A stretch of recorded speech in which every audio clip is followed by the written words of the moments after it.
రెండవసారి యేసుక్రీస్తు మధ్యాకాశంలోకి వస్తాడు. ఒక బూర శబ్దం అవుతాడు. అది వినపడంగానే రెప్పపాటులో మహిమా శరీరం ధరించుకొని మనం కూడా ఎగిరిపోవాలి. తెలుసా ఈ విషయం మీకు? నేను హిందువుని, నాకే తెలుసు కదమ్మా. రెండో రాకడలో మనం ఎత్తబడాలి. అదే రెండో రాకడ. ఎత్తబడ్డామా మంచి ధన్యులం. ఒకవేళ ఎత్తబడకపోతే ఇక్కడ మిగిలిపోతే చాలా శ్రమలు. ఇప్పటికే అసలు బైబిల్ ప్రింటింగ్ ఆపేస్తున్నారు, చర్చిలు ధ్వంసం చేస్తున్నారు, సువార్తకు పర్మిషన్ లేదు. రాబోయే కాలంలో మన మోడీ ఇంకేం చేస్తాడో ఎవరికి తెలియదు. బైబిల్ కూడా ఉంచడు. బైబిల్ గ్రంథంలో 666 ముద్ర వేయించుకోవద్దు, వారు పరలోకానికి పాత్రలు కావాలని బైబిల్లో ఉంది.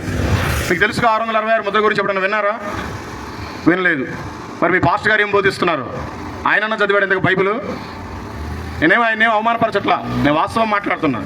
కనీసం యేసుప్రభు భూమి మీదకి వచ్చి చనిపోయాడంటే ఎవరు చేతులు ఎత్తట్లేదు. యేసుప్రభు రెండోసారి ఎక్కడికి వస్తాడంటే చేతులు ఎత్తట్లేదు. మీరంతా క్రైస్తవులని ఎవరు చెప్పారమ్మా?